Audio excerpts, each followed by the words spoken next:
ler os versos 16 a 20, nós vamos ler esse bloco, esse trecho, mas eu vou focar somente no versículo 17, tá? Então, Marcos capítulo 1, versos 16 a 20, diz assim: caminhando junto ao mar da Galileia, viu os irmãos Simão e André, que lançavam a rede ao mar, porque eram pescadores. Disse-lhe Jesus: vinde após mim, e eu vos farei pescadores de homens. Então eles deixaram imediatamente as redes e o seguiram.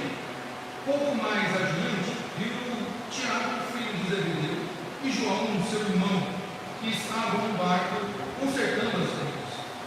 Logo os chamou. Deixando eles no barco a seu pai Zebedeu, com os empregados, seguiram após Jesus. Nós vamos focar então no verso 17, onde Jesus diz: disse-lhe Jesus: vinde após mim, e eu vos farei pescadores de homens. Meus irmãos,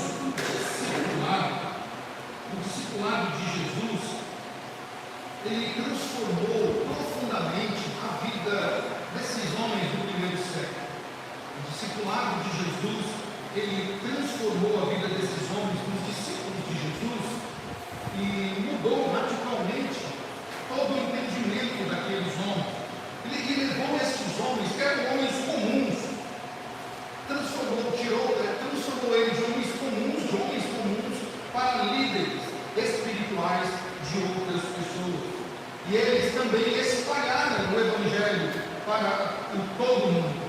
E o resultado desse discipulado de Jesus foi uma mudança de caráter, foi a implantação de missões e também uma mudança de propósito, que refletiu na coragem desses homens de Deus, na fé desses homens e no serviço deles, que acabou então sendo uma marca para aqueles homens.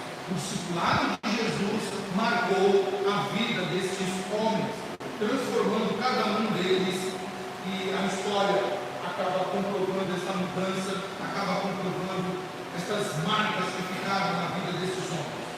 E nós vemos isso, meus irmãos, de forma muito objetiva e muito singela nos ensinamentos de Jesus Cristo a esses homens. Quando nós olhamos para o texto que nós lemos, nós vamos ver que Jesus chama esses homens. Ou seja, antes de tudo aqui nós vemos que Jesus, o primeiro passo para o discipulado é Jesus observa neles um chamado, uma vocação. A primeira coisa que nós aprendemos com Jesus sobre o discipulado é: para aqueles que eu vou discipular, eu preciso ver neles vocacionado. E Jesus vê isso nesses homens, vocacionado. Jesus olha para eles e vê em eles que eles têm vocação. Por quê, meus irmãos?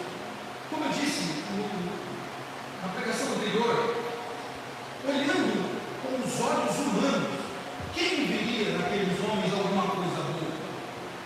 Quem enxergaria em Pedro, André, Tiago e João alguma coisa boa? Eles eram o quê? Pescadores. Homens que cheiravam a peixe, homens que as suas vestes demonstravam que eles eram homens trabalhadores, homens simples. Não havia uma oratória do nível de sinagoga daqueles homens, não havia naqueles homens uma retórica, não havia naqueles homens outras qualidades exigidas para um bom orador, para um bom acadêmico. Mas Jesus olha para aqueles homens e vê neles vocação. Olha, se eles são pescadores, se eles são comerciantes, eles são mão de boca, mão de lábio, né, são mão de lábio. Então Jesus olha e fala assim: se esses homens desbravam o mar, se esses homens enfrentam a fúria do mar, se esses homens têm coragem de sair e enfrentar o mar e depois comercializar esses peixes, o que eles não farão com o ensinamento? O que eles não farão se forem ensinados, se forem discipulados? E nós vemos que Jesus estava certo, porque estes homens, a vocação destes homens, notada por Jesus, transformou esses homens em grandes oradores, pregadores do reino de Deus. Mas nós olhamos ainda, meus irmãos, que no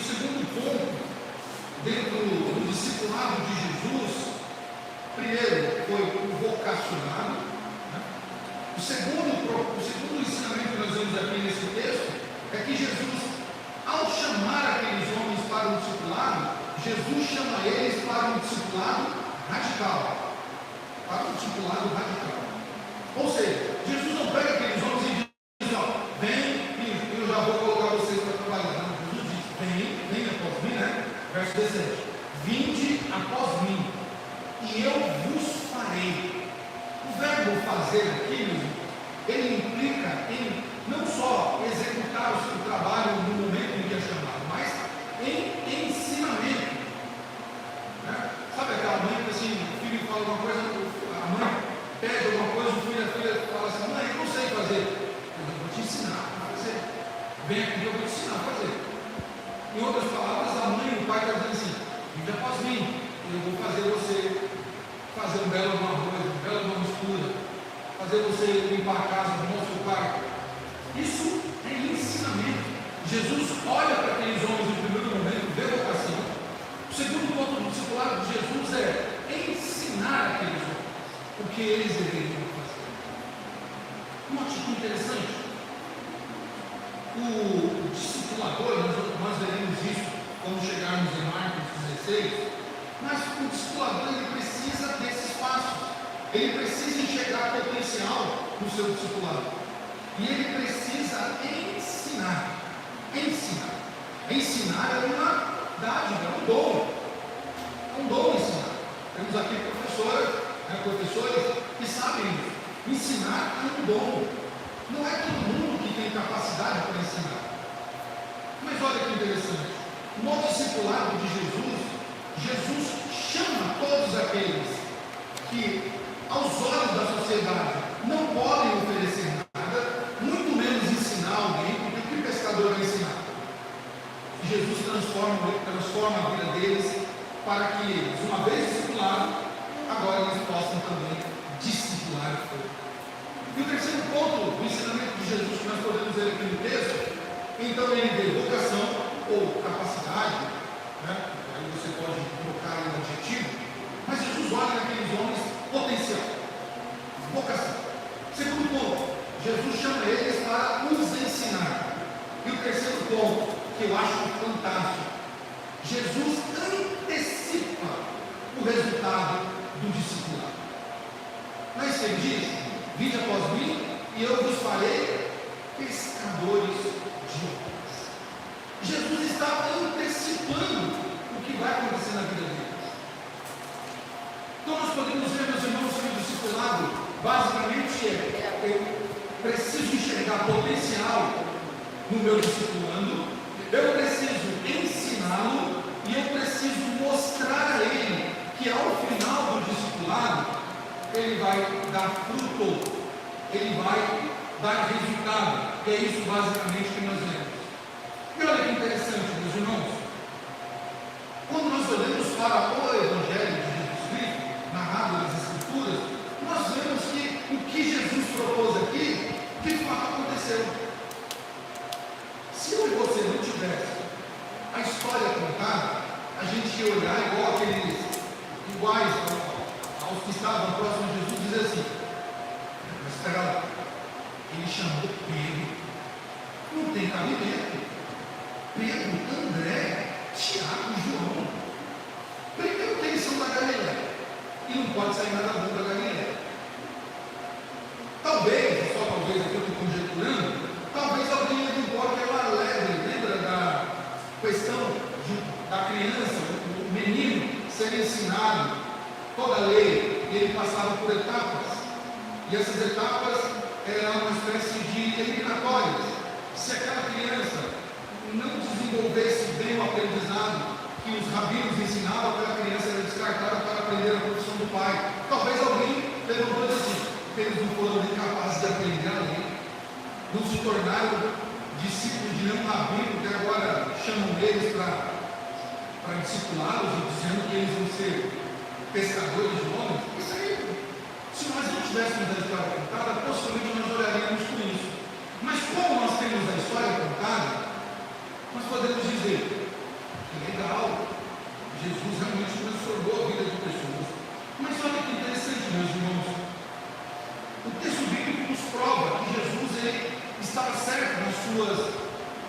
na sua escolha. Realmente, aqueles homens tinham potencial. Os evangelhos provam isso. Realmente, Jesus ensinou aqueles homens. Os evangelhos provam isso. Realmente, o que Jesus propôs a eles aconteceu ipsis literis, aconteceu de fato. Porque o evangelho não é isso. Então vamos ver alguns resultados do discipulado de Jesus.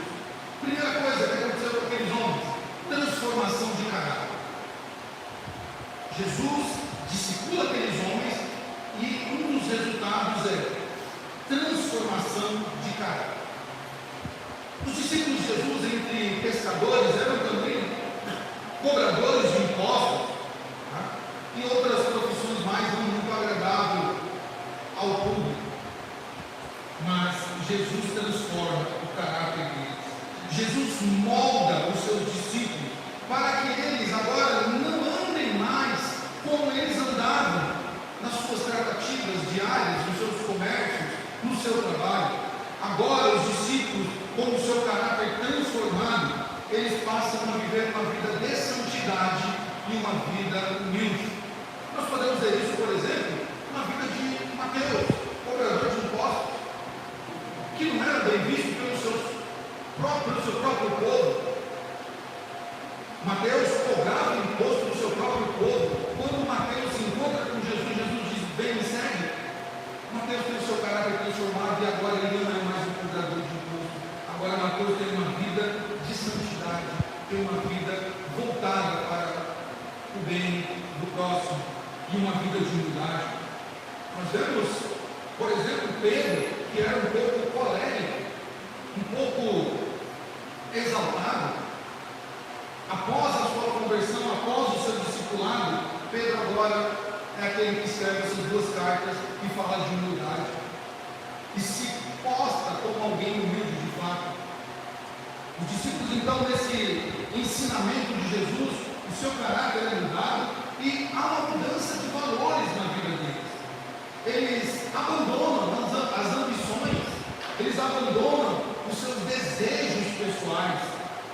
Eles agora passam a viver em obediência e amor a Deus e ao próximo. O discipulado de Jesus faz isso, meus irmãos. Jesus chama para o discipulado para transformar vidas, para transformar caráter. O discipulado de Jesus visa isso, e é por isso que ele nos convida, meus irmãos, a sermos discipuladores, para que outros, assim como nós, também tenham o seu caráter transformado, também tenham os seus valores mudados. E a Bíblia mostra isso de forma muito clara. Pedro, como eu disse, aquele homem impossível, aquele homem valente, aquele homem que ao mesmo tempo que era valente e bravo para arrancar a orelha de um soldado, mas também era um Pedro medroso, sem fé, sem confiança, que andando sobre o mar acaba ficando com medo e começa a descer ali nas águas. Este Pedro, meus irmãos, ele tornou-se um homem firme, um homem corajoso, que nós vemos em Atos, pregando o Evangelho. E quando ele é questionado, dizendo assim: olha, esse aí está tudo bêbado. Ele disse: não, não tem ninguém bêbado aqui não. E aí começa a explicar o que aconteceu. Firmeza na fé. Pedro é aquele homem corajoso, que quando prega o Evangelho, ele é preso, açoitado. E aí dizem para ele: você vai ganhar você vai responder aí em liberdade, você vai ser solto. Mas não pregue mais sobre esse Jesus. O que Pedro fala agora naquele discipulado? Vou continuar pregando, porque importa mais obedecer a Deus do que aos homens.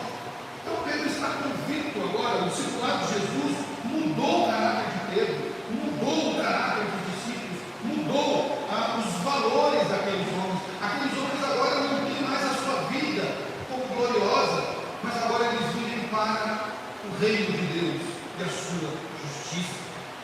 Esse é o primeiro ponto que Jesus nos mostra aqui, olhando para os discípulos. Mas o segundo, ao serem discipulados, esses homens agora passam a ter uma missão e um propósito. E o discipulado visa isso, meus irmãos. Todos aqueles que foram discipulados por Jesus, eles foram discipulados e foi-lhes dado uma missão e um propósito. Qual é a missão? Nós vamos ver em Mateus 28, e se repete isso nos outros evangelhos. Jesus, depois de discipulados, Jesus os envia a pregar o evangelho e a fazer discípulos. Jesus envia os 12 primeiro para que eles façam o quê? Novos discípulos. Meus irmãos, nós precisamos abandonar este pensamento pequeno, este pensamento egoísta no nosso coração, que uma vez alcançados por Jesus, uma vez discipulados por Jesus, tudo gira em nosso entorno agora. Eu preciso de um culto para mim, eu preciso de canções que me agradem, eu preciso de uma pregação que me agrade, eu quero uma igreja que me agrade, que seja da maneira que eu quero que as preocupações funcionem da maneira. Não! Você foi discipulado não para usufruir dos benefícios da igreja, mas você foi discipulado por Cristo para fazer novos discípulos. Por isso Jesus em Marcos 16 diz: ide por todo o mundo, pregai o evangelho, fazendo discípulos de todas as nações, batizando e fazendo discípulos de todas as nações. Ou seja, meus irmãos, nós fomos discipulados por Cristo para fazer outros discípulos, para que a partir de nós outros se cheguem a Cristo. E sabe quem vai discipulá-lo? Você. O Evangelho não conta, não narra que Jesus, depois de discipular os 12, nenhum deles escreve que Jesus agora é quem discipula o convertido. Não. Uma vez que Jesus discipulou aqueles 12, agora era a missão daqueles 12 discipular outros, fazer novos discípulos. Por isso, meus irmãos, eles recebem uma missão com o propósito de que essa missão ela glorifique a Deus. Quer ver outro exemplo muito bonito? Jesus, quando tem um encontro com aquela mulher em Samaria, aquela mulher que tinha uma vida arrasada, uma vida toda destroçada, a sociedade já não via aquela mulher com os olhos devido à sua situação conjugal, mas ela teve um encontro com Cristo. E aquele encontro não foi para beber água, não foi sobre se a água era boa, se não era, se a água era de ótima qualidade ou não, se o poço verdadeiro era o poço de Jacó. Não, não foi para isso. Jesus estava discipulando aquela mulher. Aquela mulher recebeu o discipulado de Jesus. E ao receber o discipulado, ela tem uma missão. E ela retorna para a sua cidade. Não mais como uma mulher que tem problema no seu relacionamento. Não uma mulher mais que se importa com os olhares tortos ou com o preconceito da cidade. Ela vai agora, ela vem da cidade com a cabeça baixa, abatida, preocupada com as críticas em busca d'água. Ela sai, saciada pela água da vida, e volta para a sua cidade com a cabeça erguida, sem se preocupar com preconceitos e críticas, anunciando o Evangelho de Deus, fazendo discípulos naquela cidade. Quando Jesus volta, alguns anos mais tarde ali, Decápolis, que era a região onde aquela mulher estava, todos eles conhecem o Evangelho. Todos eles ouviram falar de Jesus Cristo a partir daquela mulher que foi discipulada por Jesus. O propósito é esse, meus irmãos, glorificar a Deus. E nós vemos então que o discipulado, a missão dele é expandir a fé cristã. O discipulado, ele resultou na propagação do Evangelho naquele mundo antigo. Aquele mundo do primeiro século foi alcançado, todas as regiões da Grécia, da Espanha, na Europa, uma parte da Ásia, a África, esses territórios foram alcançados. A fé cristã expandiu, porque aqueles que Jesus chamou e discipulou e os preparou, eles foram enviados para fazer outros discípulos. E essa missão que eu e você temos, meu irmão e minha irmã, é de fazer outros discípulos. Nós somos discipulados. Alguém nos discipulou. Alguém nos discipulou quando nós chegamos. Alguém nos ensinou o passo a passo das Escrituras. Alguém sentou conosco e nos ensinou o valor das Escrituras. Alguém sentou conosco e ensinou ou detalhou conosco cada item da fé cristã.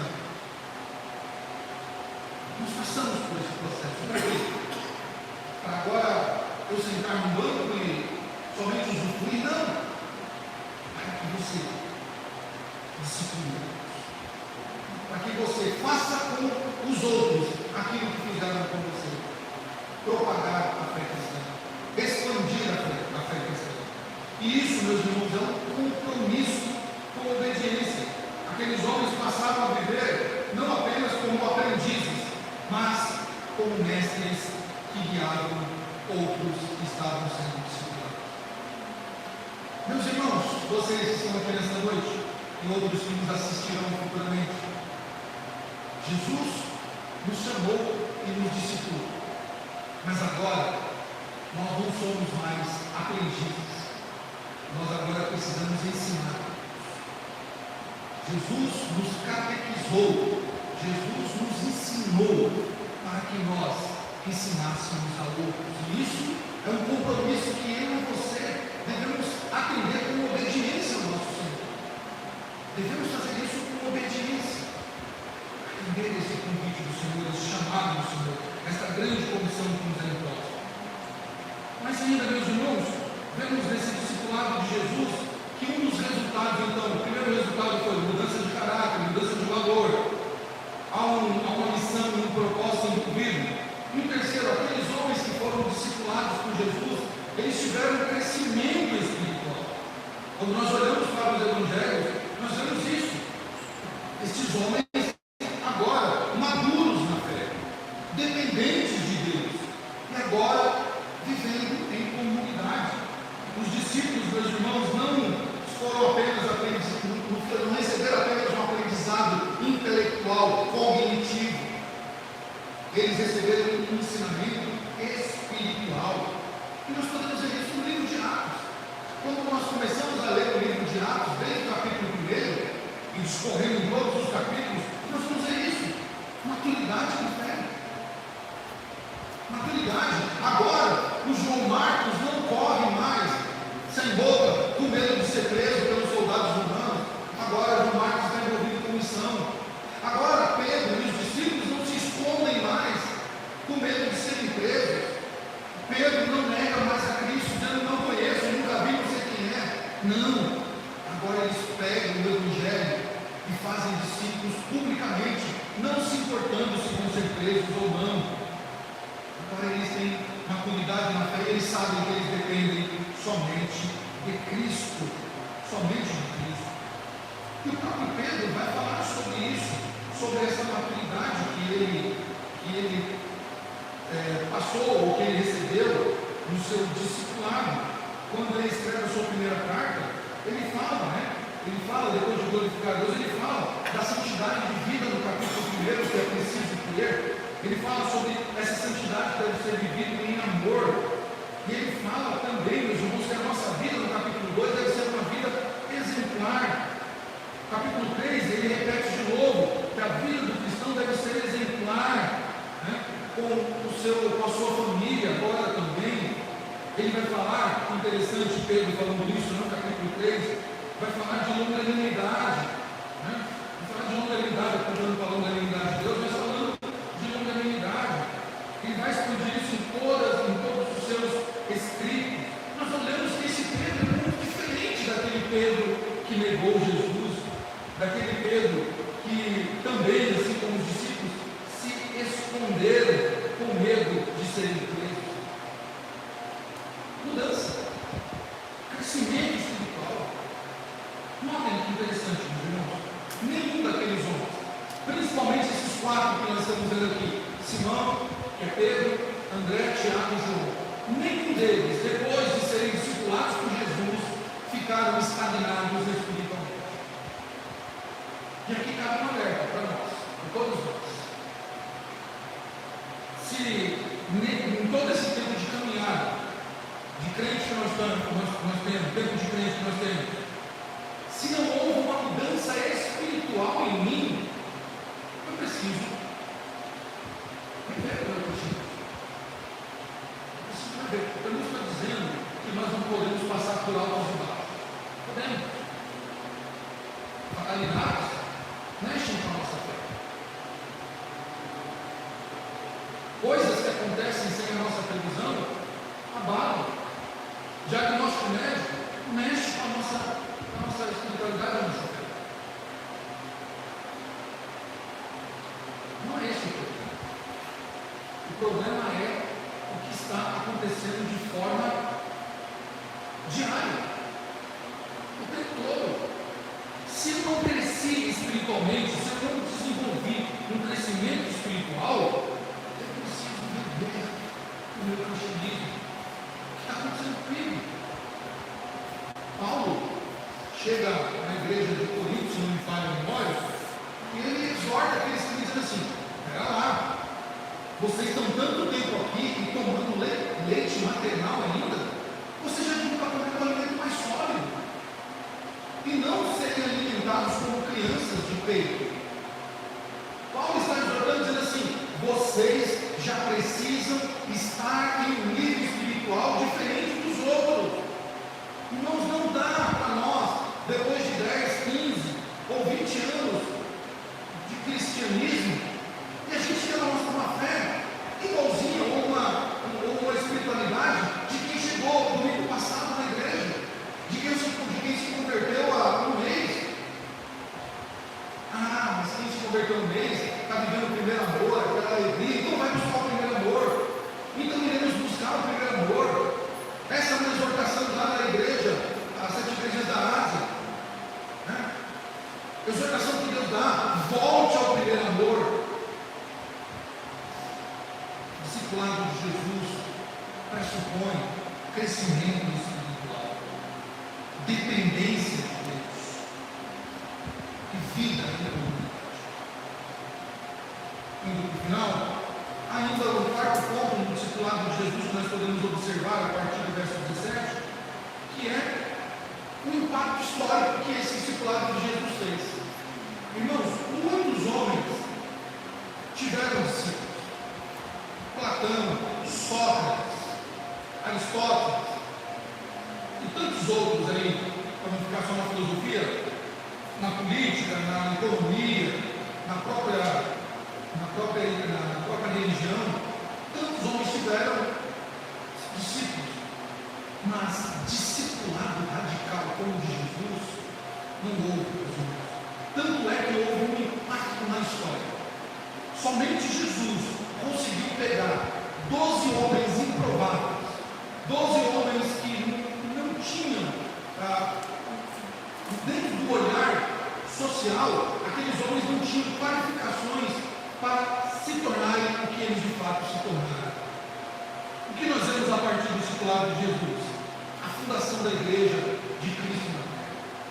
O discipulado de Jesus, meu irmão, foi a base para o surgimento da igreja no modelo que nós estamos vendo hoje.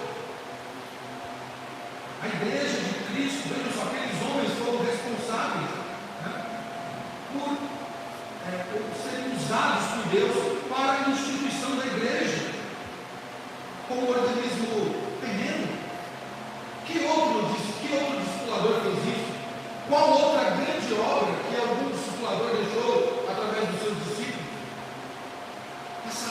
Passaram mais de 2.000 anos e nós olhamos para a história e vemos esse marco histórico, esse impacto histórico desses homens usados por Deus, discipulados pelo Senhor. Mas ainda há outro impacto histórico, que é o testemunho até a morte.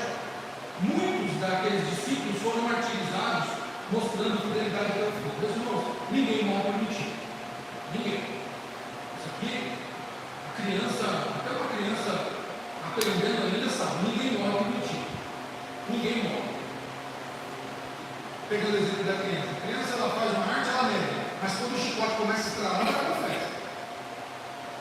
Criminosos fazem os seus crimes, cometem os seus crimes, eles negam até que não chegam diante do policial. Lá confessa. Ninguém morre por uma mentira. Ninguém nega uma verdade, né, se aquela verdade não for verdade de fato. Esses homens, meus irmãos, eles trouxeram um impacto histórico, porque mesmo diante da morte, eles testemunharam a sua fé e morreram fiéis ao Senhor até o fim. E não é o caso aqui, mas só para os irmãos terem uma ideia, o estilo de morte que esses homens eram submetidos, vocês não têm ideia. Nós temos conhecimento de alguns instrumentos de martírio que eram feitos, os mais tradicionais, mas havia outros muito cruéis. Roma usava pelo menos 80 tipos de instrumentos para martirizar alguém, para tirar a vida de alguém. Tenebrosos, meus irmãos, tenebrosos, que se nós fôssemos descrever, ou mesmo colocar a imagem, eu tenho certeza que muitos de vocês não dormiriam nessa noite. De tamanha crueldade, tamanha a sagacidade que aqueles homens faziam com os discípulos. Era cruel. Alguém morreria numa mentira, se submeteria a passar por tortura, ou olhando para aqueles instrumentos ali, eu vou morrer por aqui. Não, ninguém morreria por uma mentira. Esses homens ensinados por Jesus, discipulados por Jesus, testemunharam do seu discipulado até a morte. E o legado deles, meus irmãos, foi duradouro. O modelo de discipulado continua sendo seguido por todos os cristãos até hoje. Por isso, quando nós olhamos para esse versículo, quando Jesus diz: vinde após mim, e eu vos farei pescadores de homens, meus irmãos. O antecipamento